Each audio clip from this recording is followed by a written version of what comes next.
अब आगे देखिए, परमपिता परमेश्वर जी ने अपने एक पतिव्रता का जो अंग है, एक सत्संग है, उसके माध्यम से परमात्मा ने कितना स्पष्ट कर दिया है कि परमेश्वर को कौन सी आत्मा ज्यादा प्रिय होती है, किस आत्मा की परमात्मा पल पल रक्षा करता है।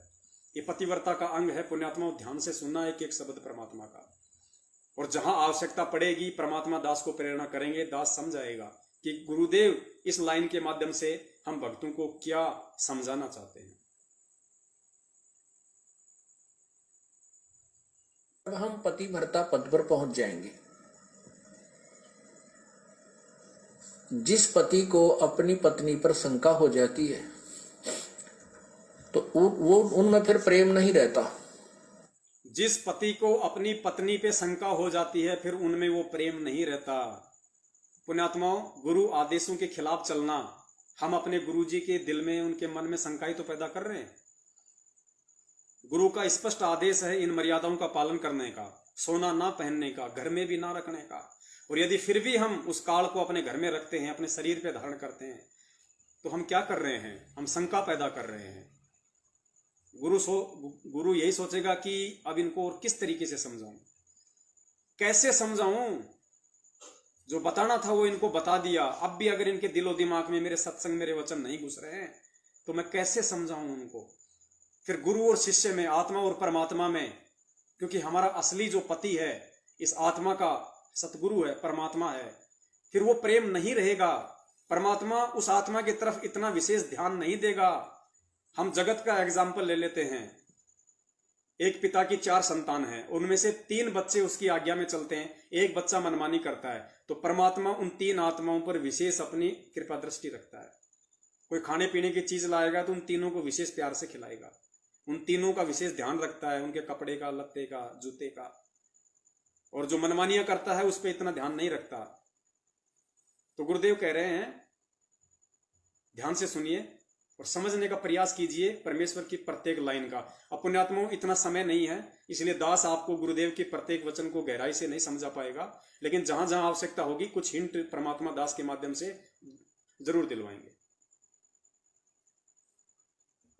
हम पतिव्रता पद पर पहुंच जाएंगे। जिस पति को अपनी पत्नी पर शंका हो जाती है तो वो उनमें फिर प्रेम नहीं रहता। बहुत सारी बातें पुण्यात्माओं, क्योंकि हर बार जब परमेश्वर कोई भी लाइन बोलते हैं तो तुरंत दास के दिमाग में एक प्रेरणा कर देते हैं। अब देखिए, यहां गुरुजी हमें कोई सांसारिक दृष्टि से पति और पत्नी के विषय में ज्यादा फोकस देके नहीं समझाना चाह रहे। हमें परमात्मा सांसारिक उदाहरण देके पति और पत्नी का, आत्मा और परमात्मा के विषय में समझाना चाहते हैं। जिस प्रकार एक पत्नी जो होती है, उसके किस प्रकार के क्रियाकलापों से, उसके कौन से कर्म कुकर्मों से उसका पति नाराज होता है, उसके कौन से कर्मों से उसका पति दुखी होता है, ये सब बातें समझा के परमात्मा हमें आध्यात्मिक जीवन पे लाना चाहते हैं कि आत्मा समझो ये पत्नी है और परमात्मा समझो इसका पति है। तो कौन से कर्म कुकर्म करने से, कौन से अच्छे कर्म करने से हमारा परम पिता परमेश्वर आत्मा का पति हमसे प्रसन्न होगा और कौन सी गलतियां करने से वो नाराज होगा। इसलिए परमात्मा सांसारिक दृष्टि से भी हमें समझा रहे हैं कि घर में एक औरत को कैसे रहना चाहिए, कितना उसको पतिव्रता धर्म का पालन करना चाहिए। और जो भगत हैं उनको परमात्मा आध्यात्मिक जीवन में लेके आना चाह रहे हैं कि तुमने आध्यात्मिक जीवन में किस प्रकार, क्योंकि हम एक आत्मा के रोल में हैं, हम एक पत्नी हैं, चाहे स्त्री हैं चाहे पुरुष हैं। यदि हम सतगुरु के शिष्य हैं तो हम आत्मा हैं, हम एक पत्नी हैं और हमारा पति सतगुरु है, परमात्मा है। अब हम पतिव्रता पद पर पहुंच जाएंगे। जिस पति को अपनी पत्नी पर शंका हो जाती है तो वो उनमें फिर प्रेम नहीं रहता। और जो पतिव्रता स्त्री है, उसका पति अपने सामर्थ्य के अनुसार उसकी पूरी सुरक्षा करता है, पूरी सुविधाएं देने की चेष्टा करता है। ठीक इसी प्रकार हम आत्माएं, ठीक इसी प्रकार हम सभी आत्माएं उस एक ही परमात्मा की हैं, वो हमारा पति है, सबका मालिक है। पति मीन मालिक। स्वामी, वो हमारा पति है। और हम जब तक उसमें पति भर्ता की तरह आस्था नहीं बनाएंगे तब तक वो हमारी मदद, हमारी सहायता नहीं पूरी नहीं करेगा। जब हम पति भर्ता की तरह उसके, एक पति भर्ता का अर्थ है कि जैसे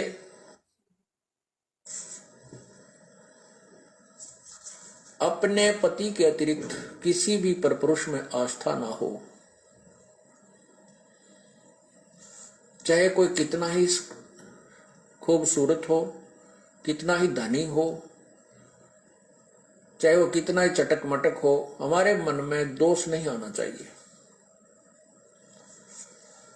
और एक अपने पति पर हमने श्रद्धा रखनी चाहिए, उसमें आस्था रखनी चाहिए। तो हम पतिव्रता का अर्थ ये भी नहीं होता कि पति के अतिरिक्त सबका अनादर करे, किसी का अनादर नहीं करना। जैसे जेठ जेठानी घर में होते हैं, जेठ है, जेठानी है, देवर देवरानी है, ननंद है छोटी बड़ी, सास ससुर है, इन सबको यथोचित सत्कार देना पतिव्रता का प्रथम कर्तव्य है। लेकिन जो समर्पण अपने पति में होता है वो किसी में नहीं हो सकता, नहीं होना चाहिए। तो हम पतिव्रता हैं। तो उस ऐसे ही जब हम कबीर परमेश्वर के चरणों में आते हैं, हमें ज्ञान होता है, तो हम अपने परमेश्वर के अतिरिक्त किसी के से अपनी मनोकामना पूर्णा की तरफ सपने में भी नहीं सोचेंगे। तो हम पतिव्रता है। ठीक है, हमारे कोई ये जैसे ब्रह्मा विष्णु महेश देवता ऋषिजन संतजन कोई भी है, आदरणीय है, लेकिन पूजनीय नहीं है।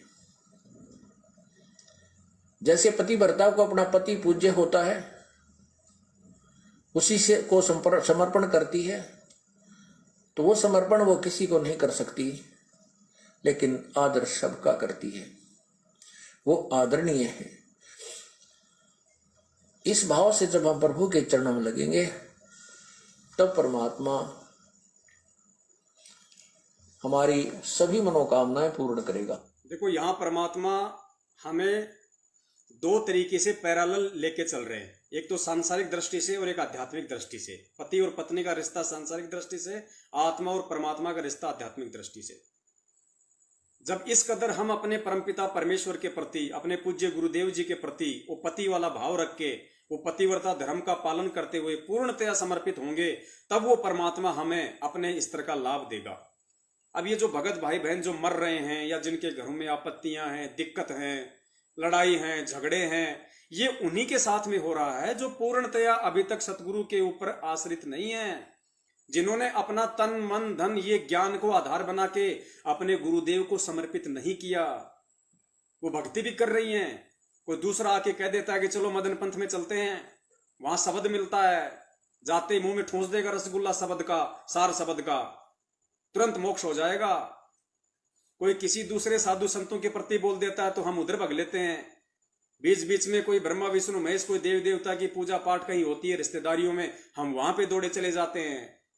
तो ये उन्हीं आत्माओं के साथ में घटनाएं घटती हैं जिनको पूर्ण लाभ नहीं मिलता, क्योंकि गुरुदेव कह रहे हैं कि जब तक आत्मा अपने पति के प्रति, अपने परमात्मा के प्रति पूर्णतया समर्पित नहीं हो जाएगी, जो भाव एक पत्नी के अपने पति में होने चाहिए, तब तक वो पति अपने सामर्थ्य के अनुसार उसकी पूरी रक्षा नहीं करता। तो ये दुख तकलीफें संकट, अभी जैसे महाराष्ट्र से पिछले साल हमारे जो भगत भाई बहन थे, दो बस भर के आ रही थी इसार की तारीखों के लिए। 40 व्यक्ति उसमें सवार थे, 40 भगत उसमें सवार थे। और राजस्थान के नागौर में सुबह 3 बजे एक्सीडेंट हो गई और हमारे 13 भाई बहन मर गए वहां पे, 13 भगत भाई बहन। अब वो क्यों मरे भाई? वो इसलिए मरे क्योंकि वो अपने परमेश्वर के प्रति, अपने सतगुरु के प्रति पूर्णतया समर्पित नहीं थे। उन्होंने ज्ञान को आधार बना के भक्ति शुरू नहीं की हुई थी। गुरुदेव का बिल्कुल भी आदेश हिसार तारीखों पे आने का नहीं है, और ना होगा, ना हो सकता। परमात्मा ने भक्ति दे दी, मंत्र दे दिया, अपना काम धंधा करो, अपनी भक्ति करो। परमात्मा कभी भी हमें गोवर्धन की तरह, हमें बद्रीनाथ की तरह, केदारनाथ की तरह चक्कर नहीं कटवाएगा। ये चक्कर हम 3 युगों से काट रहे हैं, परमात्मा ने तो हमें छुटकारा दिलाया है। तो बिना गुरु के आदेश के और उन काल प्रेरित लोगों के आदेश मान के सतलोक आश्रम मैनेजमेंट हरियाणा के कहने पे, जिन्होंने गुरु की आड़ में पूरी संगत को भ्रमित किया हुआ है, उनके कहने से वो हिसार जा रहे थे दर्शनों के लिए, तो ये मनमाना आचरण था, वो गुरु के प्रति समर्पित नहीं थी। तो गुरु जी कहते हैं कि भले आप कबीर जी को तो भगवान मान रहे हो, काम सारे उल्टे कर रहे हो, तो भी परमात्मा रक्षा नहीं करेगा। भले हम गुरु जी के प्रति समर्पित हैं, हम गुरु जी को अपना गुरु मान रहे हैं, लेकिन आदेश किसके मान रहे हैं? क्योंकि परमेश्वर ने हमें शिक्षा दी है, कदम कदम पे समझ के चलना पड़ेगा, नहीं तो ऐसे ही ठोकरे खाते रहोगे। जब आज वर्तमान में आपका गुरु समर्थ होते हुए अपने भक्तों का बचाव नहीं कर रहा, तो पुण्यात्माओं फिर आने वाले विनाश के समय में क्यों करेगा? लेकिन उन्हीं का करेगा जो प्रत्येक वचन पे ज्ञान को आधार बना के, आंख नाक कान खोल के, अपने सारे एंटीने खड़े करके और कदम कदम पे ज्ञान को आधार बना के चलेगी, सोच समझ के कि कहीं कोई काल का दाव ना लग जाए, कोई सिरफिरा काल एजेंट हमें भ्रमित ना कर दे। हर चीज हर पॉइंट पे गुरु के ज्ञान से तुलना करेगी, उसके बाद आगे बढ़ेगी। हमारी सभी मनोकामनाएं पूर्ण करेगा, अन्यथा नहीं करेगा। जैसे परमात्मा क्या बताते हैं, ज्यों पति भरता पति से राती, आन पुरुष नहीं भावे, बसै पीहर में सुरत प्रीतम में, ऐसे ध्यान लगावे।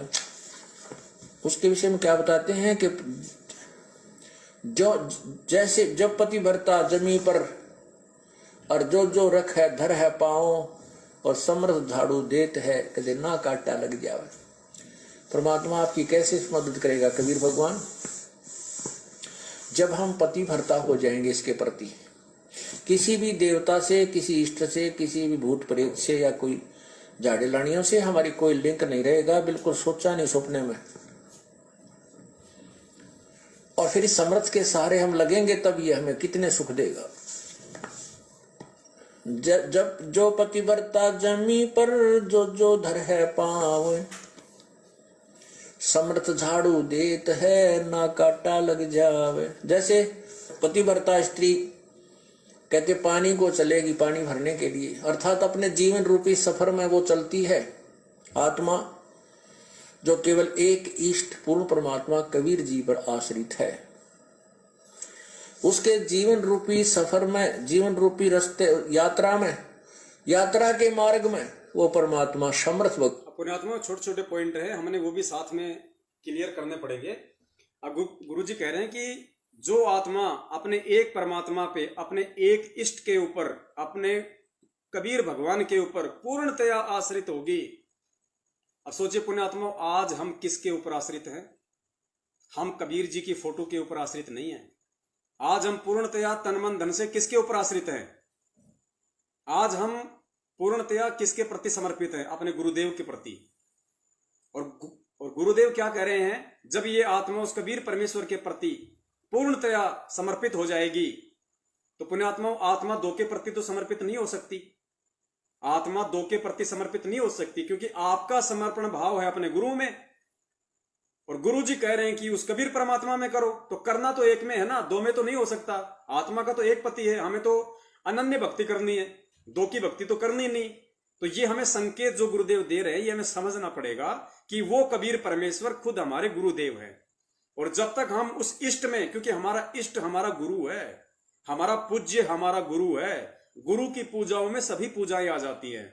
अलग से कबीर प्रगट दिवस मनाने की जरूरत नहीं है। यदि आप सतगुरु प्रगट दिवस मनाते हैं तो वो हमारा इष्ट, हमारा पूज्य, हमारा सतगुरु है, क्योंकि वह स्वयं वो कबीर परमेश्वर है। गुरु को पुरुष भरम कर जाने और भाव कभू नहीं आने। गुरु को ही पूर्ण परमात्मा मान के चलो, मन में कोई दूसरा भाव ही नहीं आना चाहिए। हम रोज पढ़ते हैं कि गुरु को पुरुष भरम कर जाने और भाव कभू नहीं आने। तो और कबीर कौन आ गया भैया? तो हमने हर तरीके से अपने सतगुरु के प्रति समर्पित रहना, जो केवल एक इष्ट पूर्ण परमात्मा कबीर जी पर आश्रित है।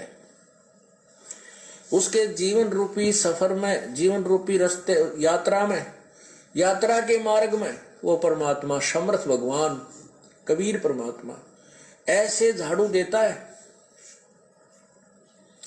झाड़ू मीन हमारे आने वाले जीवन में जो संकट हो, पाप कर्म रूपी कांटों को वो साफ करता रहता है कि कहीं मेरी आत्मा को पीड़ा ना लगे। अब बताओ पुण्यात्मा, इस वाणी के अनुसार कि जो प्रतिवर्ता पति से राती आन पुरुष ना भावै, ये जो वाणी जो परमेश्वर ने जो बोली है कि पतिवर्ता जमी पर जो जो धर है पाव, समर्थ झाड़ू देत है ना काटा लग जाए। तो बताइए फिर आज हमारे सारनाम प्राप्त भगत भाई बहन कोरोना से क्यों मर रहे हैं, एक्सीडेंट होके क्यों मर रहे हैं? इसलिए मर रहे हैं क्योंकि अभी उन्होंने पतिव्रता धर्म नहीं अपनाया। उन्होंने मैनेजमेंट को ही अपना 50% पति मान रखा है, क्योंकि वो गुरुजी के सत्संग रूपी आदेशों पे कम और मैनेजमेंट के इस लड़खड़ाती हुई इस काल प्रेरित जीव के आदेशों पे ज्यादा चल रहे हैं, जिस कारण से वो पतिव्रता धर्म में नहीं है। और पतिव्रता धर्म में ना होने के चलते, पूर्णतया अपने सतगुरुदेव जी के प्रति समर्पित ना होने के चलते आज वो बीमारियों से मर रहे हैं, कोरोना से मर रहे हैं, एक्सीडेंट से मर रहे हैं, अकाल मौत मर रहे हैं। जबकि इस वाणी के अनुसार तो परमात्मा ने उनकी रक्षा करनी चाहिए, लेकिन नहीं करेगा, क्योंकि विधान तोड़ने वाले को सजा मिलती ही मिलती है। मेरी आत्मा को पीड़ा ना लगे,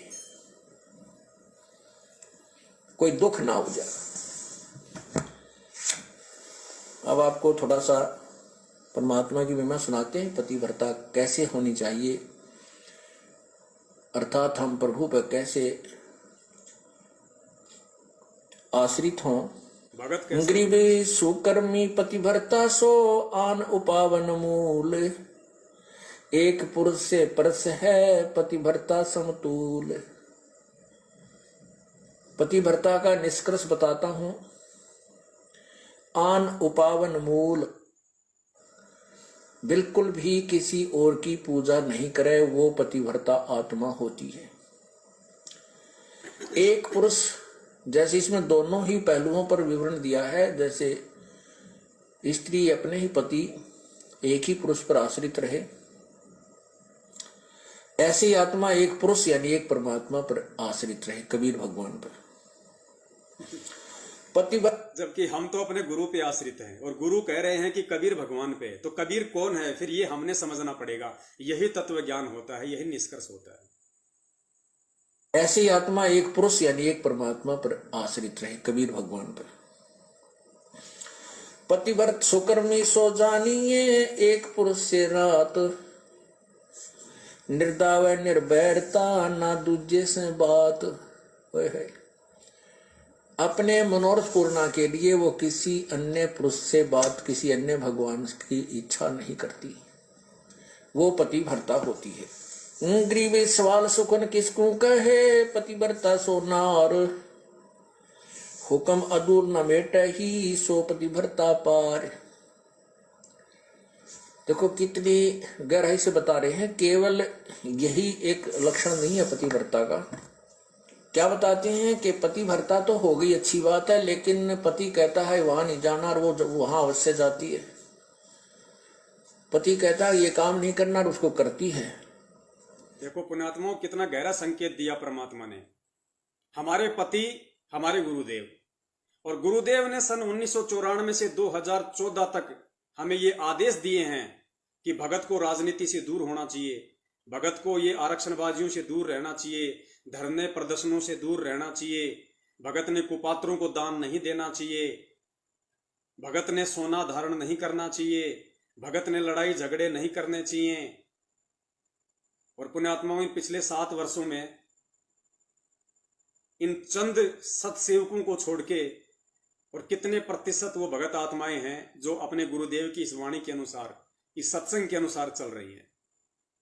उन्होंने कभी भी विचार नहीं किया किसी भी पीले पर्चे के ऊपर। सतलोक आश्रम मैनेजमेंट हरियाणा जो काल का सीधा दूत है पृथ्वी के ऊपर, उन एजेंटों के द्वारा जो दिन में 5 बार पीले पर्चे निकाल के आपको मनमाने तानाशाही फरमान सुनाए जाते हैं, स्टेट कोऑर्डिनेटरों के द्वारा जो बोल दिया जाता है आप वही कर लेते हो अंधे होके, तो आप उस परमेश्वर के वचन तोड़ रहे हो, उस परमेश्वर के वचन की अवहेलना कर रहे हो। तो गुरुजी यहां इस सत्संग के माध्यम से कितने अच्छे तरीके से समझा रहे हैं, सांसारिक दृष्टि से भी और आध्यात्मिक दृष्टि से भी, कि जो घर में जो औरत होती है, जो स्त्री होती है, वो कैसी होनी चाहिए, और आध्यात्मिक दृष्टि में जो आत्मा होती है, जो भगत होता है, वो कैसा होना चाहिए। तो देखो परमेश्वर क्या कह रहे हैं कि वैसे तो तुम कहते हो कि भाई कबीर जी भगवान जैसे गुरु जी सत्संग के माध्यम से बता रहे हैं कि वैसे तो आप एक पति के ऊपर आश्रित हो, लेकिन आपका पति कहता है कि वहां नहीं जाना तो वहां जरूर जाती है। गुरु जी कहते हैं राजनीति नहीं करनी, लेकिन कांग्रेस को वोट तुम जरूर दे रहे हो, बीजेपी को वोट जरूर दे रहे हो, केजरीवाल का समर्थन जरूर कर रहे हो। गुरु जी कह रहे हैं हमें फालतू में जगत वालों के साथ कोई प्रीत नहीं रखनी चाहिए। वो तुम जाटों के आरक्षण में जा जाके वहां पे हा ठाके मार रहे हो, तो गुरु जी कहते हैं वो भी पतिव्रता नहीं है, वो पतिव्रता औरत नहीं है, वो भगत नहीं है। सुनिए क्या बताते हैं कि पतिव्रता तो हो गई, अच्छी बात है, लेकिन पति कहता है वहां नहीं जाना और वो वहां अवश्य जाती है। पति कहता है ये काम नहीं करना और उसको करती है,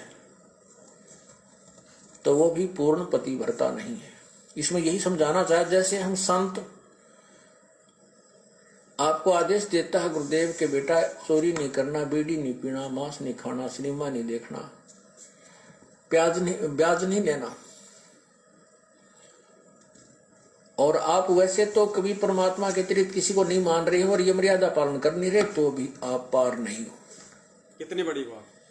क्या बताते हैं, सवाल सुखन किसको कहे, पतिव्रता सो नार, हुक्म अदूल न मेटे ही, सो पतिव्रता पार। आदेश की उल्लंघना नहीं करती है वो पतिव्रता ही पार होगी, वही आत्मा पार होगी। जो गुरु का वचन नहीं तोड़ती है वही आत्मा पार होगी।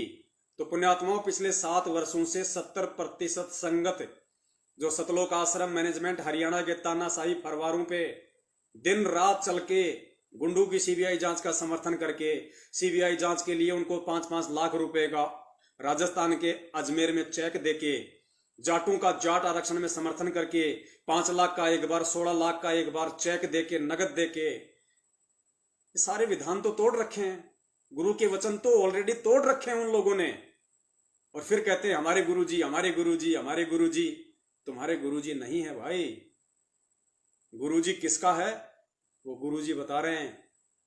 इन वाणियों को फॉलो करना पड़ेगा, इन सत्संगों पे चलना पड़ेगा, ध्यान देना पड़ेगा। वो भी पतिव्रता आत्मा नहीं है, उसकी भी रक्षा नहीं होगी। न मेटे ही, सो पतिव्रता पार। आदेश की उल्लंघना नहीं करती है वो पतिव्रता ही पार होगी, वही आत्मा पार होगी। गुरु वचन निश्चय कर मन, पूरे गुरु की सेवा ठान।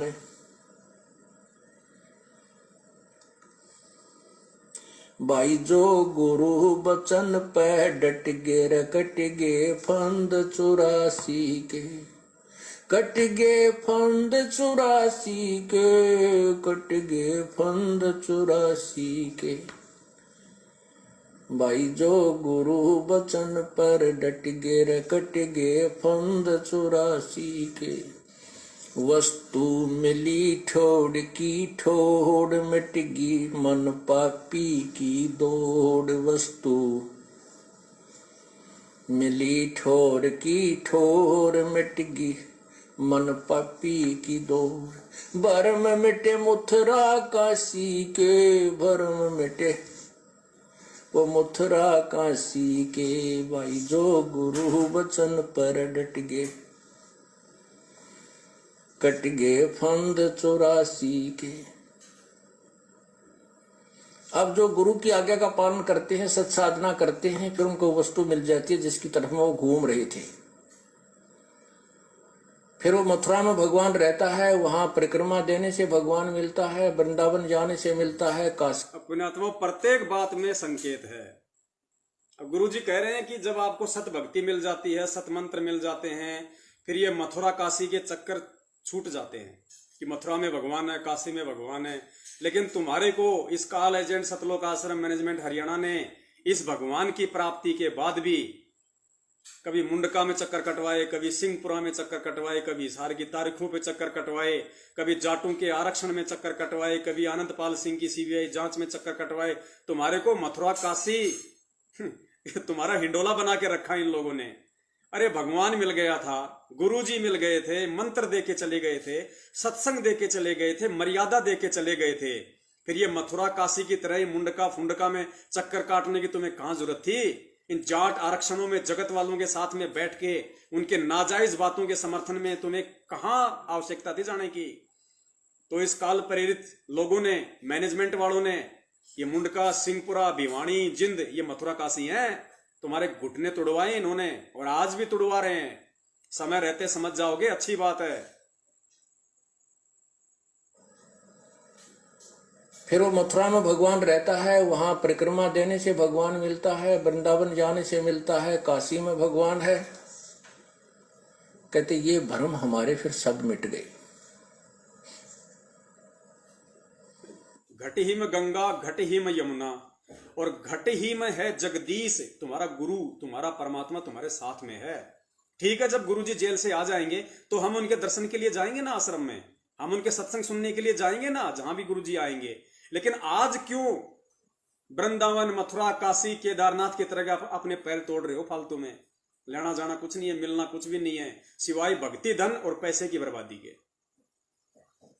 भ्रम हमारे फिर सब मिट गए।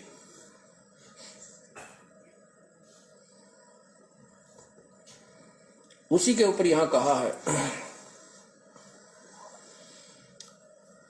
घर आंगन एक सारे है, वचन उल्लंघना होई। घर आंगन एक सार समझे। पतिव्रता अपने घर में रहे चाहे बाहर रहे, पतिव्रता अपने घर में रहे चाहे बाहर रहे, उसको सेम टू सेम मर्यादाओं का पालन करना चाहिए। अपने गुरु के प्रति, अपने पति के प्रति उतनी समर्पित होनी चाहिए। पतिव्रता चाहे घर में हो चाहे बाहर हो। पुण्यात्माओं, यहां पे घर में रहने का मतलब है, जब गुरुजी आश्रम में थे हम उनके सत्संग सुनने जाया करते थे, हम बड़े भगत नजर आया करते थे, किसी और फालतू की चीजों में हम लोग पार्टिसिपेट नहीं किया करते थे। हमें डर था कि गुरुजी क्या कहेंगे। तो पतिव्रता चाहे घर में रहे, यानी गुरुजी के रहते सहते, चाहे आश्रम में रहे, आश्रम में गुरुजी के सत्संग सुनने जाए फिर अपने घर आ जाए, और चाहे बाहर रहे। आज गुरुजी जेल में हैं तो आज हम बाहर हैं। आज भी हमने उसी प्रकार का व्यवहार करना चाहिए था भक्ति मार्ग में, जैसा हम गुरुजी के अपने घर में, आश्रम में रहते सहते कर रहे थे। शायद उस समय आप लोगों को डर था, लेकिन आज गुरुजी के जेल जाने के बाद आप लोग निर्भय हो गए कि हमें कौन बोलने वाला, हमें कौन टोकने वाला। जैसा मन में आया वैसा लोग कर रहे हैं, जैसा मन में आया। मैनेजमेंट ने रात को 2 बजे नींद में खड़ा होके जो बात बोल दी, आपने उसको मान लिया और तुरंत उठा के थैला चल दिए। ये पतिव्रता आत्मा के लक्षण नहीं है, ये एक भगत के लक्षण नहीं है। परमात्मा तो भक्तों की नींद तोड़ने आते हैं, और तुम्हें उल्टा नींद में सुला दिया गया है इन काल प्रेरित सतलोक आश्रम मैनेजमेंट हरियाणा के पाखंडियों के द्वारा। तो गुरुजी कह रहे हैं, पतिव्रता औरत चाहे भक्ति मार्ग में हो चाहे सांसारिक जीवन में हो, चाहे वो घर में रहे चाहे घर से बाहर जाए, उसको एक जैसा रहना पड़ेगा, समांतर, समान।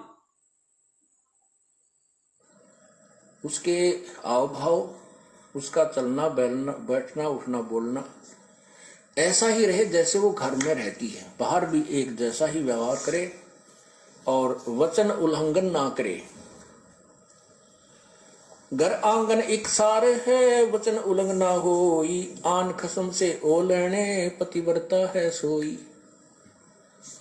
आन खसम यानी और अन्य पति नहीं बनावे, उससे ओ लेना माने आड रखे। अब ये 70% संगत ने आन कसम बना रखा है सतलोक आश्रम मैनेजमेंट को, क्योंकि आदेश तो उनके मान रही है ना। गुरु का तो कोई आदेश है नहीं जेल से, ना गुरु जी कोई आदेश दे रहे जेल से, और जो आदेश हमें दिए जा रहे हैं गुरु जी के नाम से, वो गुरु जी के ज्ञान से मेल नहीं खाते। तो संगत ने किसको अपना कसम बना रखा है? सतलोक आश्रम मैनेजमेंट हरियाणा को। अन्य पति नहीं बनावे, उससे ओ लड़ा माने आड रखे। पतिव्रता है सोई। आन खसम से हंसत है वो चंडी चोर चुड़ैल, जिनसे क्या घर बासे है, घर में बसे घुड़ैल। अब क्या बताते हैं परमात्मा के, जैसे कोई पतिव्रता स्त्री दूसरे पुरुष के साथ मजाक करती रहती है,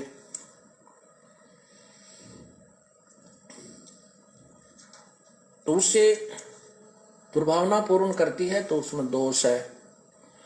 वो कहते हैं वो तो एक भूतनी बसे घर में, और उससे क्या घर, जिनसे क्या घर बास है, घर में बसे गुड़ैल। बताओ उन आत्माओं से क्या भक्ति मार्ग चलेगा जो जाट आरक्षण में जाके बैठ गई, वहां पे दांदरे निकाल रही है उन जगत वालों के साथ में। वो हुक्का पी रहे हैं, शराब पी के आ रहे हैं, वहां पे बियर पी रहे हैं, डीजे पे डांस कर रहे हैं, गोलियां छोड़ रहे हैं वहां पे। आपने खूब वीडियो देखे होंगे जाट आरक्षण के। और तुम भगत होके, पतिव्रता होके, और अपने पति के आदेशों की उल्लंघना करके घर पे बैठ के अपना काम धंधा और भक्ति ना करके और फालतू के उन चोचलों में शामिल हो गए। गुरु वचन को तुमने तोड़ा, जगत वालों के साथ वहां जा जाके बैठ गए पूरे 1 महीने। कभी जसिया धरने पे, कभी कभी गुड़गांव के धरने पे, कभी कहां के धरने पे। पुण्यात्माओं, ये क्या हो रहा है? ये सत्संग परमात्मा ने हमारे मनोरंजन के लिए नहीं सुनाए थे। ये सत्संग हमें वर्तमान समय के आगाह करने के लिए, क्योंकि परमेश्वर को पता था वो अंतर्यामी होते हैं कि काल अपना पूरा जाल फेंकेगा, अपनी पूरी चाल चलेगा और मेरी आत्माओं को फांसेगा। लेकिन जो मेरी ज्ञान आधारी आत्मा होंगी वो मेरे वचनों को आधार बना के काल की सूक्ष्म चालों से बच जाएंगी। और पुण्यात्माओं, हम सत्सेवक खाली उस समय सतगुरु आशीर्वाद से केवल हम बचे नहीं, हमने लोगों को भी समझाने का खूब प्रयास किया। जो समझदार थे वो समझे, जो नहीं समझे उन्होंने अपनी आध्यात्मिक स्तर पे खूब ऐसी तैसी सतलोक आश्रम मैनेजमेंट हरियाणा के कहने पे जाट आरक्षण में जाके करवाई। भावना पूर्ण करती है तो उसमें दोष है। वो कहते हैं वो तो एक भूतनी बसे घर में, और उससे क्या घर, जिनसे क्या घर बास है, घर में बसे गुड़ैल। ऐसे ही ये पतिव्रता यहाँ आत्मा की तरफ ज्यादा संकेत है, आत्मा की तरफ ज्यादा संकेत है। परमात्मा कहते हैं कि मुझे ऐसे ही अच्छे नहीं लगोगे यदि तुम ऊपर से तो कबीर साहब करते हो, अब कबीर पंथी हैं, कबीर साहब के मानने वाले, अंदर से सारे देवताओं की पूजा करते रहते हो, आन खसम से हसत है। वो चंडी, चोर, चुड़ैल, परमात्मा इतने नाराज होते हैं। कहते हैं परमात्मा 100 वर्ष सतगुरु की पूजा, एक दिन आन उपासी, वो अपराधी आत्मा फिर पड़े काल की फांसी। 100 वर्ष तो ये साधना करते रहना जो हम आपको बता रहे हैं, और एक दिन अन्य पूजा कर लेना, परमात्मा कहते हैं वो अपराधी आत्मा पड़े काल की फांसी। और वो कर्म काल भगवान ने 70% संगत से करवा दिया। कैसे? जिस प्रकार राजस्थान का जो गैंगस्टर था, जो पुलिस एनकाउंटर में मारा गया था, आनंदपाल सिंह, उसकी सीबीआई जांच के लिए, क्योंकि उसका वकील भी एपी सिंह था और गुरुजी का वकील भी एपी सिंह। देखो कितनी बड़ी राजनीति चल रही है।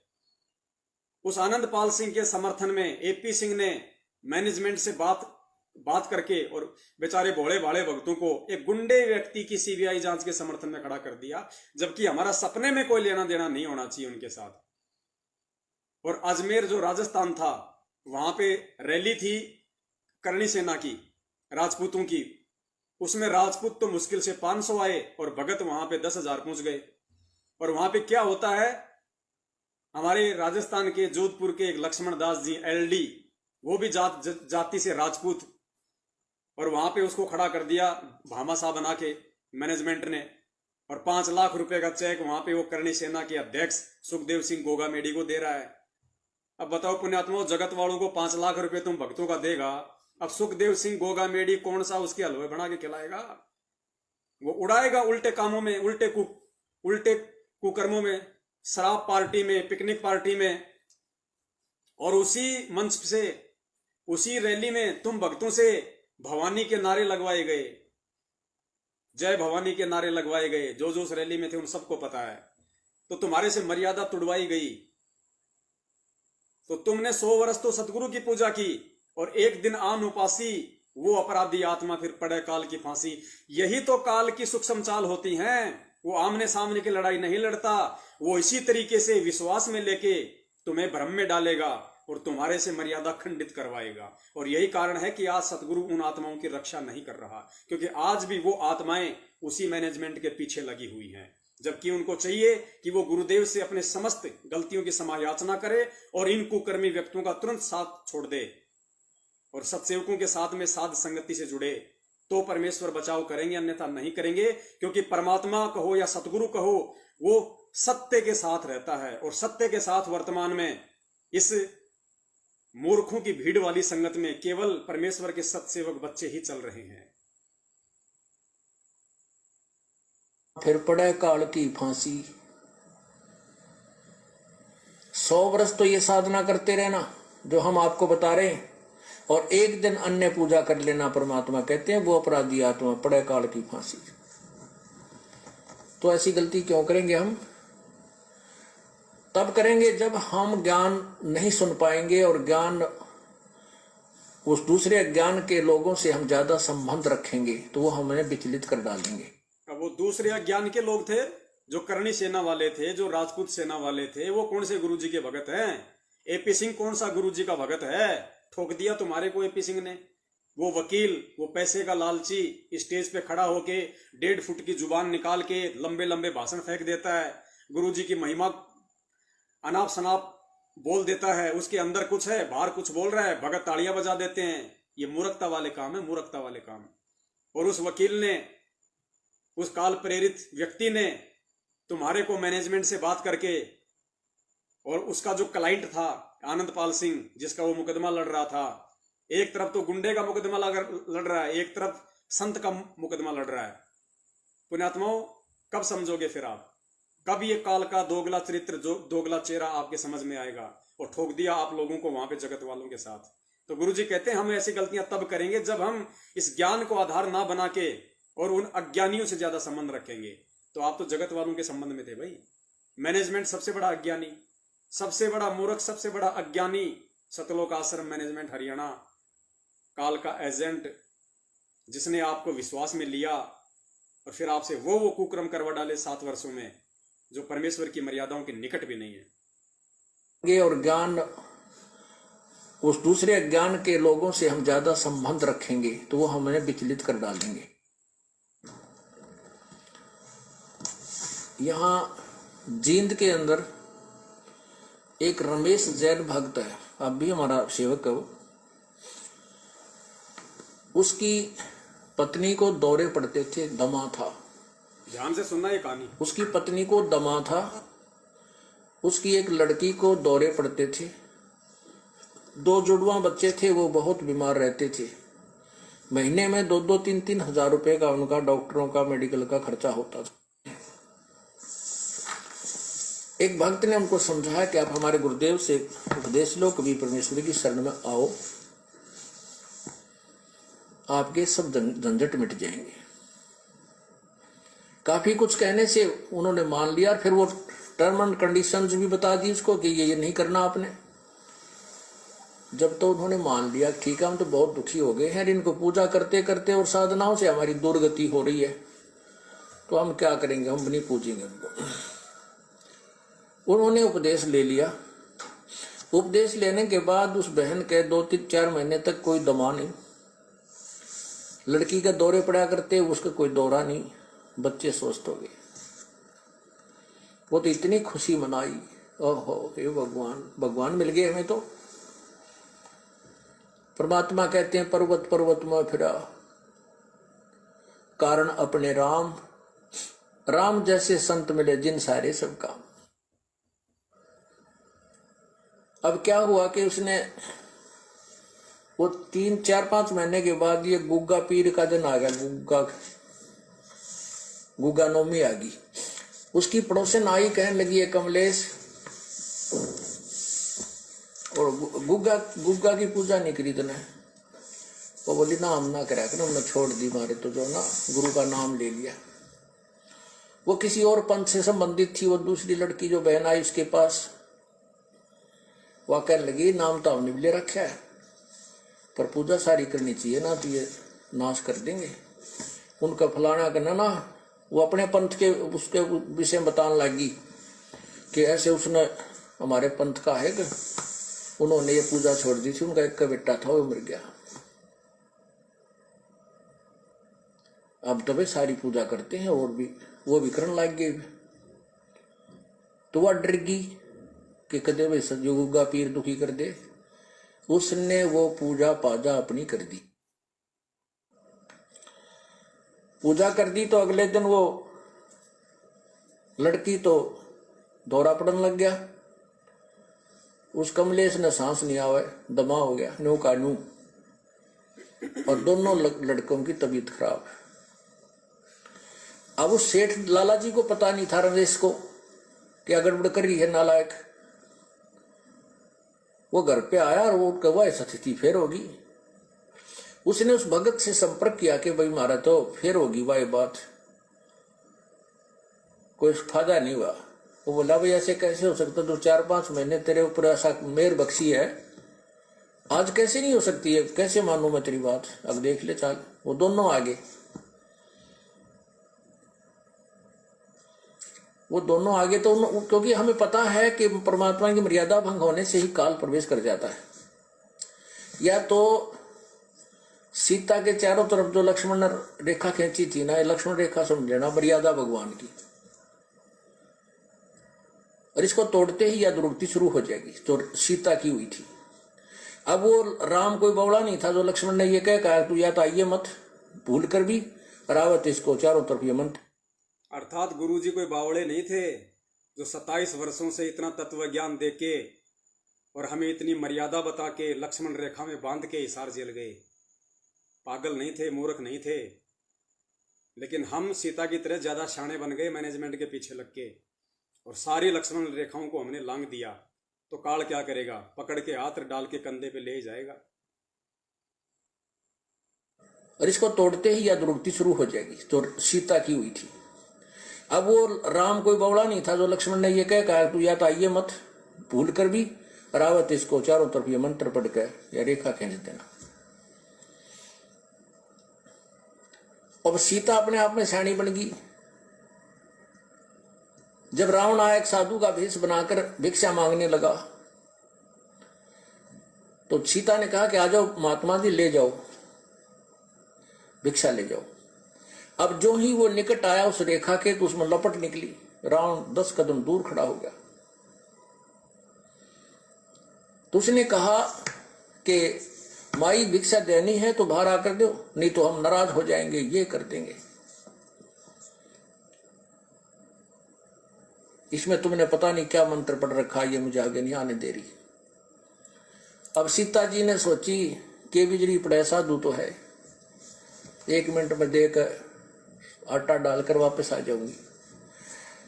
तो या तो उसकी नालायक सोच थी अपनी, जबकि वो महापुरुष कह के गए थे से बाहर मत निकलना, साधु है तो अपन आ जाएगा अंदर। यदि ये साधु है तो इस लक्ष्मण रेखा को पारे करके आ जाता। तो साधु भी कहाँ है वो, इस रेखा से डर गया। तो उसने ऐसा ही किया। बताओ, जाटों को आरक्षण दिलवाने के लिए हम भगत होके उनके पीछे लग गए, उनके साथ उनके धरनों में बैठ गए। अब बताओ, जाट अगर पहली बात तो अगर भगत होते परमात्मा के, तो आरक्षण का क्या उनको चाटना था? और अगर परमात्मा उनके साथ था तो फिर परमात्मा उनको अपने आप उनको आरक्षण दिलवा देता, फिर हमारी जरूरत क्या थी? तो ऐसे ये काल ठगता है पुण्यात्माओं, ऐसे ये काल हमें ठगता है। आनंदपाल सिंह की सीबीआई जांच के लिए हम रैलियां निकाले, धरने निकाले हैं, वहां पे सभाओं में शामिल हुए। तो ये गुरुदेव इन सत्संगों के माध्यम से हमारी नींद को तोड़ रहे हैं। ही किया, मर्यादा भंग कर दिया, लक्ष्मण रेखा उल्लंघी। फिर देखो क्या दुर्गति हुई, रावण उठा ले गया। 12 वर्ष तक उस रावण के बाग में बिरान मट्टी हुई। पुण्यात्माओं, ये लक्ष्मण रेखा समझ लेना जो परमात्मा के नियम है। यदि तुमने अपनी सुरक्षा चाहिए तो लक्ष्मण रेखा से बाहर मत जाना, फिर देखना खेल मालिक का। तो उसने क्या हुआ कि वो कहने लगा भाई तुमने कोई और पूजा की है। रमेश बोला ना बिल्कुल नहीं, कति नहीं कर दिया, हम तो छोड़ दी सारी उस दिन। अब उसके गले उतरा नहीं उस भगत के कि तो हो ही नहीं सकता, जब तक हम मर्यादा नहीं तोड़ेंगे तो यह हानि नहीं हो सकती। यह हमारे भगवान का नियम है। तो वह लड़की, उस रमेश ने पूछा उस कमलेश से कि वो घर में रहती है, कितने कोई और पूजा की? वो बोली ना, मैं क्यों करूँ थी। वह नुडरती ना बतावा कर तरी थी कि भी गड़ेगा, सोमा होगा, गुस्सा होगा। तो भक्त यूं कह रहा था जी मैं वैसे ही घूमतू ऐसे ऐसे बाहर न निकल गया, परमात्मा ने भेज दिया।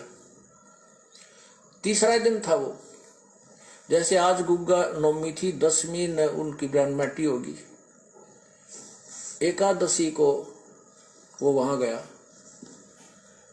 तो घूमता घूमता पीछे को चला गया। बरंडा के साइड में, एक पिछली साइड में बरंडा था, बरंडे से रसोई के पीछे, रसोई बरंडे के अंदर खुला थी, पीछे उसके खाली स्थान था, वैसे नीचे कच्चा। वहां क्या देखा कि एक थाली रखी पुरानी सी, और उसमें 2-4 जोत सी लगा रखी है आटा बना के। तो उसने कहा कि आ भाई रमेश आजा दिखाऊं तेरे को, ये क्या है। कमलेश से पूछा कि वो क्या किया तने, वो क्या पूजा कर रखी है। फिर बताई उसने, आने वाली मैंने गुग्गा पीर की पूजा कर दी। वो भगत बोला वो गुग्गा फिर आ गया, थारा मुश्किल तक काटा था। यो गुग्गा फिर बुला लिया, इतने मुश्किल से निकाला था गुरुदेव ने, परमात्मा कबीर जी ने।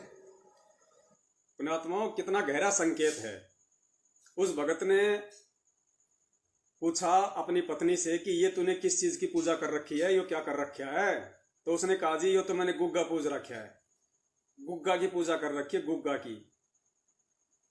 तो जो भगत था रमेश, जो रमेश के साथ में जो परमात्मा का जो भगत था दूसरा, उसने कहा कि रे भाई गुरुजी ने यो गुग्गा ही तो तुम्हारे घर से बाहर निकाला था। पहले यो जो गुग्गा था यो तुम्हारे घर के अंदर था, तुम इसकी पूजा पाठ करते थे, तो तुम्हारे घर में सारे दुख थे, तकलीफें थी। अब गुरुजी ने यो मुश्किल से यो गुग्गा तो तुम्हारे घर से बाहर निकाला, और तुमने फिर से पूजा पाठ करके यो गुग्गा अपने घर में वापस बुला लिया। परमात्मा ने बड़ी मुश्किल से निकाला था। तो पुण्यात्माओं, सतलोक आश्रम मैनेजमेंट हरियाणा समझ लेना, गुग्गा है गुग्गा। और परमपिता परमेश्वर सतगुरु रामपाल जी महाराज जी ने बड़ी मुश्किल से 19 नवंबर 2014 यानी बरवाला कांड के दूसरे दिन पूरी देश और दुनिया के सामने अपने वीडियो के माध्यम से मीडिया को इंटरव्यू देते हुए ये कहा था कि राष्ट्रीय समाज सेवा समिति मेरी नहीं है, अर्थात सतलोक आश्रम मैनेजमेंट मेरा नहीं है, अर्थात जो गुरुजी का नहीं वो भक्तों का भी नहीं हो सकता। तो परमात्मा ने बड़ी मुश्किल से आज से 7 साल पहले यो गुग्गा उस इंटरव्यू के माध्यम से और अपने इस भक्ति मार्ग से बाहर निकाल दिया था। लेकिन उनके जेल जाते ही इस मूर्ख संगत ने इस गुग्गे को वापस अपने अपने घरों में घुसा लिया। इस गुग्गे ने जो आदेश दिए पीले पर्चे के माध्यम से और किसी माध्यम से, कोऑर्डिनेटर के माध्यम से, संगत ने इन गुग्गों के सारे आदेश मान के अपने घर में गुग्गा बैठा लिया। और आज परिणाम आप सबके सामने है। अब इस गुग्गे को फिर से निकालना पड़ेगा, और ये गुग्गा निकलेगा परमेश्वर के ज्ञान के आधार से, सत्सेवकों के साथ साध संगति करने से, सच्चाई से परिचित होने से। ये काल प्रेरित जो गुग्गा है सतलोक आश्रम मैनेजमेंट हरियाणा, इस पीर को बाहर निकालो, तब पुण्यात्माओं परमेश्वर हम पे प्रसन्न होगा। पूछा कि वो क्या किया तने, वो क्या पूजा कर रखी है। फिर बताई उसने, आने वाली मैंने गुग्गा पीर की पूजा कर दी। वो भगत बोला वो गुग्गा फिर आ गया, थारा मुश्किल तक काटा था। यो गुग्गा फिर बुला लिया, इतने मुश्किल से निकाला था गुरुदेव ने, परमात्मा कबीर जी ने। अब चाट ले गुग्गा ने, पूज ले। तो वो फिर लग गया, वह पैर पकड़ने, वो कहने लगी भाई मैं तो माफी मांगूंगी गुरु जी तय। तो उन्हें कहा भाई माफी मांग, परमात्मा से जाके पूर्ण उपदेश लो, तुम तो काम कति बिगाड़ दिया। थारी सुना तो सुना, ना भी सुना। तो रमेश ने भी बहुत धमकाई हुआ बेबे, उसने सारी बताई जी, मैं डरा गणी थी, और कोई आसपास यहाँ मेरे दूसरा से था नहीं जिसे मैं पूछूं अपने भगत था, वहां कोई भगत नहीं था। और मैंने सोची कि अब देखो बहुत सारे भगत भाई बहन अपनी अज्ञानता में, अपनी मूर्खता में, हम सत्सेवकों को प्रेरणा करके परमात्मा ने जो ये लाइव साध संगति का प्रोग्राम चलवाया है, इसको कहते हैं कि इनको कहाँ गुरु जी का आदेश है, ये मनमाना आचरण कर रहे हैं, ऐसा नहीं करने का आदेश है गुरु जी का। अब देखो गुरु जी क्या कह रहे हैं। वो बहन जो कमलेश थी जिसने वो गुग्गा पीर की पूजा की, उसने कहा कि भाई मैं क्या करती, आसपास में मेरे कोई भगत भाई बहन समझाने वाला था नहीं, जिस कारण से मैं इनके चक्कर में आ गई। अब पुण्यात्माओं, ये साध संगति मान लीजिए, अगर पहले से इसी प्रकार से चलती रहती, सब भगत भाई बहन यदि अपनी जिम्मेदारी को समझते, तो वो बहन उसके चक्कर में नहीं आती और गूगा नहीं पूछती। ठीक इसी प्रकार परमात्मा ने इस सतलोक आश्रम मैनेजमेंट हरियाणा रूपी गूगे से अपने बच्चों को सावधान करने के लिए ये लाइव साध संगति का प्रोग्राम चलवाया है, शंका समाधान का। और कितने भगत भाई बहन हैं जो आज इस गुग्गे से दूर होके एक सुखी जीवन जी रहे हैं, एक बढ़िया आध्यात्मिक जीवन पे चल रहे हैं, अपने गुरुदेव के प्रत्येक वचन की पालना कर रहे हैं, आत्मिक शांति से लेके मानसिक शांति जो है वो महसूस कर रहे हैं। ना विष्णु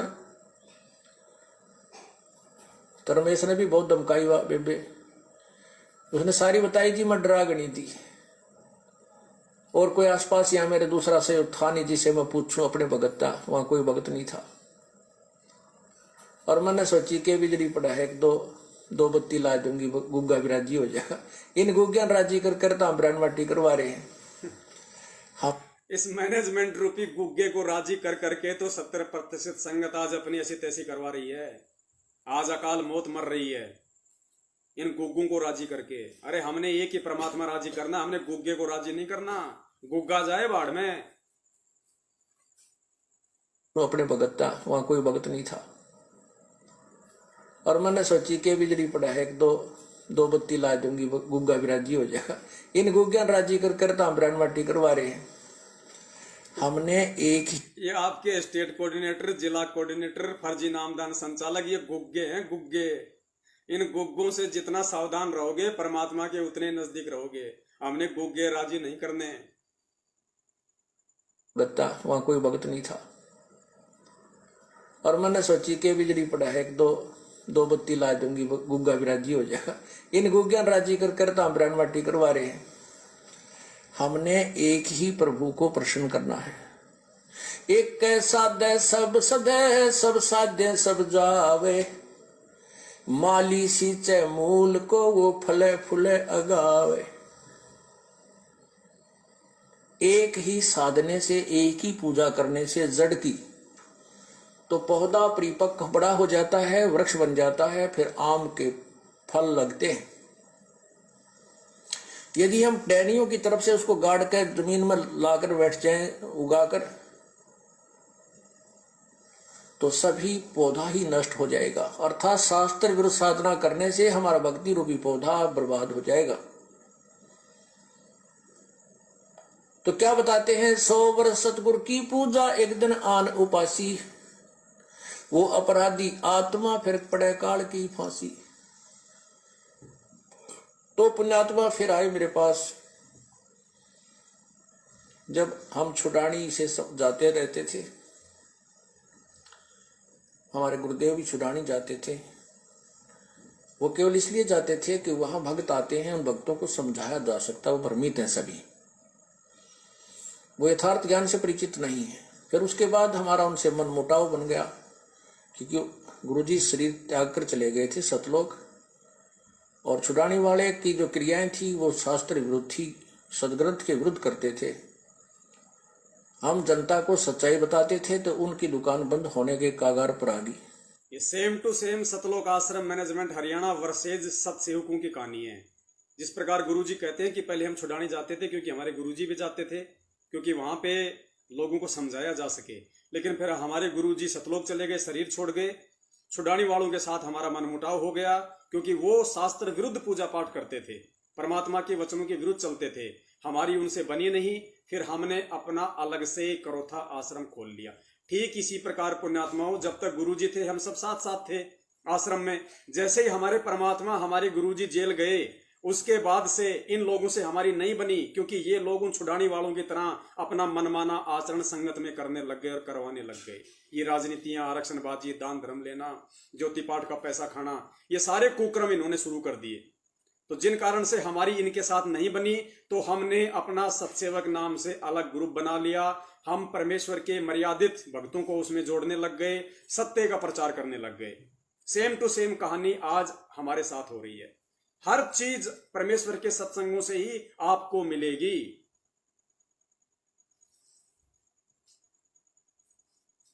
भ्रमित हैं सभी।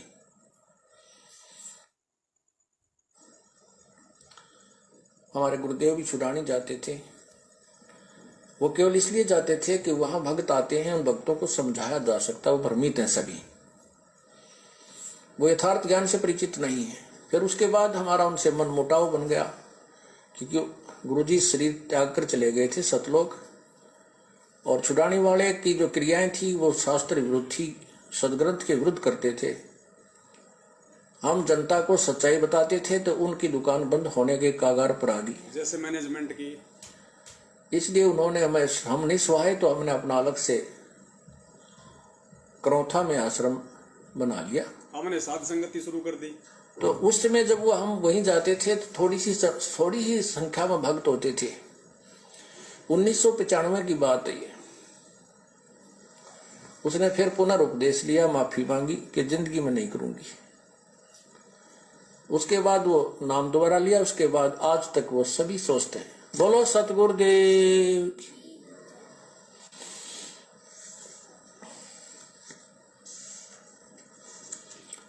तो ऐसे हमें पतिव्रता होना है अपने कबीर परमात्मा के प्रति।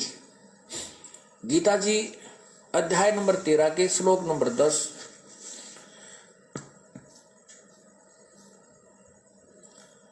में भी यही प्रमाण है।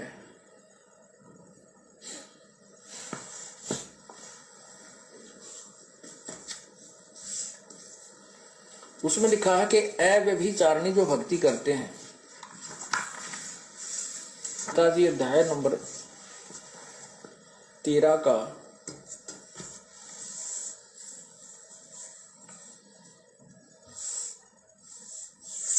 अध्याय नंबर 13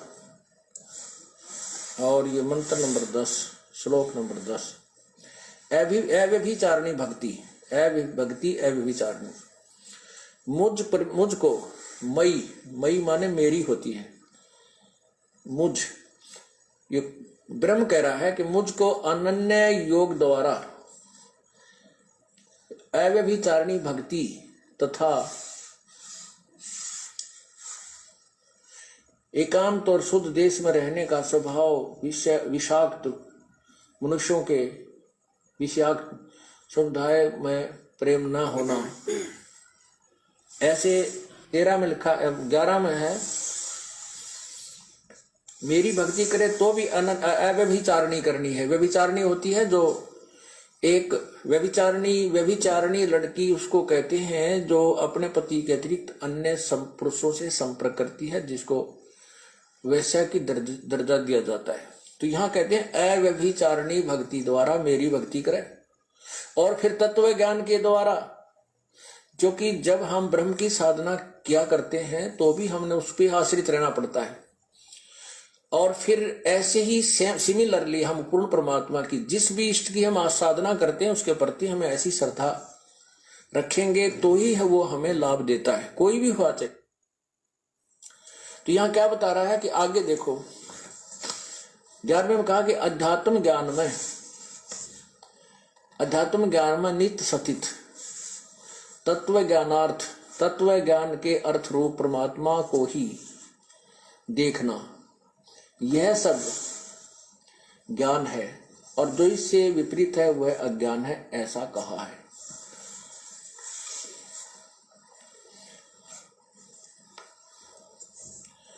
इसका क्या अर्थ है वैसे तो, कि मेरी या किसी अन्य जिस भी भगवान की तुम साधना करते हो उसको अनन्य, ये अध्यात्म ज्ञान में और तत्व ज्ञान के आधार पर ये प्रमाण है कि उसी पर पूर्ण आश्रित आपने रहना चाहिए।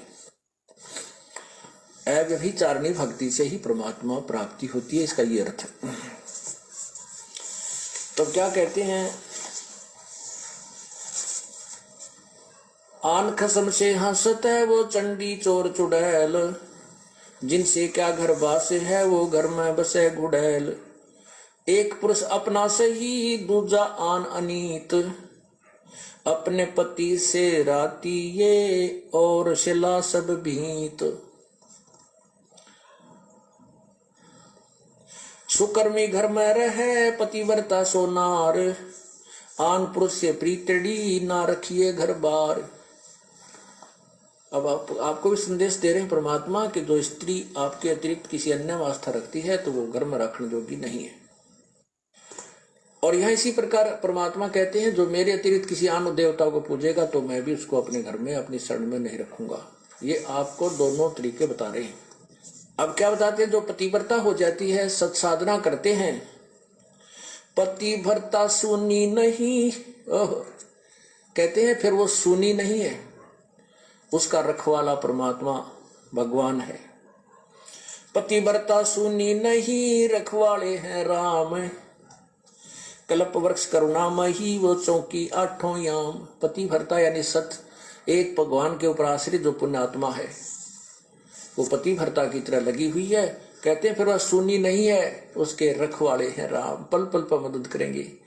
आप देखते हैं एक्सीडेंट के अंदर कहते हैं जी कति और एक अब ध्यान से सुनना पुण्यात्माओं, कितना बड़ा संकेत है। गुरुदेव पतिव्रता का एग्जाम्पल देते हुए कि जब आप पतिव्रता हो जाओगी पूर्णतया, यानी अपने एक पति पे या अपने एक परमात्मा पे आश्रित हो जाओगे, उसके बाद परमात्मा आपकी कैसे रक्षा करेगा। परमात्मा एक एक्सीडेंट का उदाहरण दे रहे हैं, एक एक्सीडेंट का, कि एक गाड़ी एक्सीडेंट हो गई जिसमें 4 लोग सवार थे, 3 तो जगत वाले थे और 1 भगत था, टोटल 4 या 3 थे। केवल हमारा एक भगत बचा था, बाकी तीनों मर गए जो जगत वाले थे। एग्जाम्पल दे रहे हैं परमात्मा की, इस प्रकार परमात्मा अपने भगत की रक्षा करता है। जबकि महाराष्ट्र से जो 2 बसें भर के आ रही थी उसमें बिल्कुल उल्टा हुआ। उसमें टोटल भगत थे, ड्राइवर और जो कंडक्टर थे वो जगत वाले थे। तो देखिए, भगत तो 13 के 13 मर गए और ड्राइवर और कंडक्टर को चोट तक नहीं आई। तो ये गुरुजी के ज्ञान के विपरीत क्यों हुआ? इसलिए हुआ क्योंकि वो पतिव्रता आत्मा नहीं थी। वो गुरुजी को गुरु तो बना रखी थी, लेकिन आदेश इन गुग्गों के मान रही थी।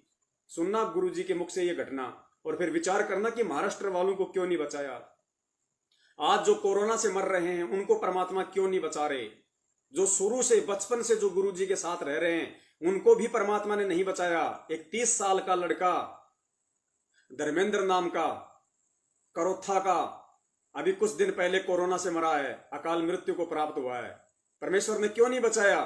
क्योंकि वो इन गुग्गों के साथ में लगा हुआ था, इन काल एजेंटों के साथ में लगा हुआ था, पतिव्रता धर्म पे नहीं था। पतिव्रता यानी सत एक भगवान के ऊपर आश्रित जो पुण्यात्मा है वो पतिव्रता की तरह लगी हुई है। कहते हैं फिर वह सुनी नहीं है, उसके रखवाले हैं राम, पल पल पर मदद करेंगे। आप देखते हैं एक्सीडेंट के अंदर कहते हैं जी कति और एक ही जीप के अंदर 4 भक्त बैठे थे, 1 बच गया, 3 मर गए। भक्त नहीं थे वो अन्य, केवल एक ही भक्त था। एक जीप में एक हमारा भक्त था, 3 और थे, 3 मर गए, ड्राइवर मर गया, ड्राइवर समेत, और वो बच गया। 1-2 को और चोट आ गई। और जहां वो मरे उसी सीट पर वो था। तो यहां कहते हैं पतिव्रता सुनी नहीं, रखवाले हैं राम, कबीर परमात्मा, हमारा राम कबीर है। जबकि महाराष्ट्र वाली घटना में ड्राइवर और कंडक्टर तो बच गए और 13 हमारे भगत भाई बहन दर्दनाक मौत को प्राप्त हुए। 3 का तो सिर से धड़ा लगा हो गया कटके। तो बताओ फिर वहां परमात्मा ने उनको सोना क्यों छोड़ा? वहां परमात्मा ने उनको सोना क्यों छोड़ दिया? उनकी रखवाली क्यों नहीं की? क्योंकि वो पतिव्रता धर्म पे नहीं थे, वो पतिव्रता धर्म से दूर हो गए थे। इन गुग्गों ने उनकी मर्यादा तोड़वा के उनको पतिव्रता धर्म से दूर कर दिया था।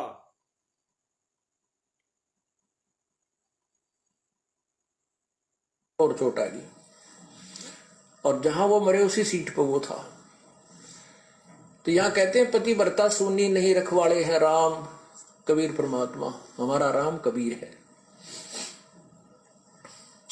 कल्प वृक्ष करुणामयी चौकी आठों जाम। कल्प वृक्ष एक ऐसा पेड़ बताया स्वर्ग में, कहते हैं कि वो सर्व मनोकामना पूर्ण करता है। तो परमात्मा कबीर जी कहते हैं आपके साथ इस कल्प वृक्ष का भी काम करते हैं। अब वो कल्प वृक्ष किसकी मनोकामना पूरी करता है? वो तो स्वर्ग एक होटल है और वो एक कल्प वृक्ष एक बैल है, घंटी है। अब जो उस कल्प वृक्ष के पास जाकर जो मांगता है उसी समय उसके सामने वही आहार आ जाता है। तो उसकी कमाई से ही जाता है। और यहाँ आपको परमात्मा अपने कोटे से भी देगा। कबीर परमात्मा पतिव्रता सुनी नहीं, रखवाले हैं राम, कल्पवृक्ष करुणामयी, चौकी आठों जाम, पतिव्रता पानी चली, पतिव्रता पानी चली, पन ही नाही पाए, वस्त्र अंग विनंग है वो आप देत उड़ाए। पतिव्रता पानी चली यानी सत्ता, जो पतिव्रता यानी सत्य परमात्मा की जो वो प्यारी आत्मा अनन्य मन से भक्ति कर रही है अपने एक इष्ट की, वो अपने जीवन किसी भी कार्य बस जाती है और उसके पास कोई असुविधा है तो तुरंत पूरी कर देता है। ऐसे बहुत से भक्त बहन भाइया बेटियां हमें मिलती हैं, भक्त कहते हैं जी हमारे यहाँ आश्रम में आने के लिए किराया नहीं था और 3 दिन से यही जुगाड़ था कि 200 से 400 रुपये हो जाए, मिल जाए तो हम आश्रम में जाएं कहीं से भी, क्योंकि गरीब आदमी के साथ और ज्यादा दिक्कत आ जाती है। कई बार ऐसी स्थिति परमात्मा पैदा भी कर देता है उसका विश्वास दृढ़ करने के लिए। फिर कहने दिया हमने तो देखो, जो भगत भाई बहन जो सत्सेवक हैं और जो सत साधना कर रहे हैं, मर्यादा में हैं, उसके बाद भी यदि छोटी मोटी कोई आपत्ति आ जाती है तो पुण्यात्माओं हमने ज्ञान आधार से इस प्रकार उसका समाधान करना पड़ेगा। गुरुदेव कहते हैं कि कुछ आपत्तियां, कुछ परेशानियां परमात्मा जानबूझ के भी पैदा कर देता है अपने भगत की दृढ़ता और विश्वास देखने के लिए। जाए कहीं से भी, क्योंकि गरीब आदमी के साथ और ज्यादा दिक्कत आ जाती है। कई बार ऐसी स्थिति परमात्मा पैदा भी कर देता है उसका विश्वास दृढ़ करने के लिए। फिर कहने दिया हमने तो भगवान पे छोड़ दिए, परमात्मा बुलाओगे तो जरूर आना चाहते हैं। आत्मा रो के कह रही थी, कहने लगी अगले दिन चलना था, उसी दिन सुबह चलने की तो कोई बात रही है कोई ना, किराए की व्यवस्था नहीं हुई। तो ऐसे में स्लैब, वो जो पेंडी सी थी होती है, स्लैब होती है घर में अलमारी की ताक से, उसमें कागज बिछा रखे थे पेपर अखबार के, वैसे उठाई नो और उसको तकरीबन दूसरे तीसरे दिन में रोज साफ करा करती। जिस दिन से याचना शुरू हुई उस दिन भी साफ करे थे। वैसे सुबह को उठाकर मैं पोचे खाते मारन लगी तो 500 रुपये 100 के 5 में मुड़े हुए, ऐसे तय किए हुए, एक बार मुड़े हुए अन्नो रखे, मत गदगद हो गए, ऐसे तय किए। अब बताओ पुण्यात्माओं, जब परमात्मा सत्संग में अपनी आत्मा के लिए, जब उसके पास किराया नहीं है और परमात्मा जब इतना कर सकता है कि उसके घर में 500 रुपये थे भी नहीं, और जबकि बिल्कुल नए नोट, जो घर में जो जगह होती है, जो अलमारी होती है जिसमें पहले हम लोग अखबार वगैरह रखते थे यूं मतलब बिछा के, अखबार के नीचे उसको नए नोट मिले 500 के 5, 100 के 5 नोट। तो पुण्यात्मा बताओ, जब वो समय आएगा विकट का, वो जब वो महा आपत्तियों का दौर आएगा, वो भूखमरी का दौर आएगा, तो परमात्मा आपकी रसोई में आटा क्यों नहीं रख देगा? जब परमेश्वर 100 के 5 नोट रख सकता है अपनी आत्मा के लिए, आश्रम में लाने के लिए, किराए के लिए, तो परमात्मा उस समय अपनी पतिव्रता आत्मा के लिए रसोई में मटके का पीपा, आटा, तेल, मसाले क्यों नहीं रख देगा? लेकिन रखेगा किसके? जिसके वास्तव में भक्ति करने के भाव होंगे। वो बहन वास्तव में आश्रम में आना चाहती थी लेकिन किराया नहीं था, रो रही थी कि कैसे जाऊं। उसके भाव देख के परमात्मा ने और 100 के 5 नोट उस घर में रख दिए। तो ऐसे ही परमात्मा आने वाले समय में अपनी पतिव्रता आत्माओं की पल पल पे रक्षा करेगा।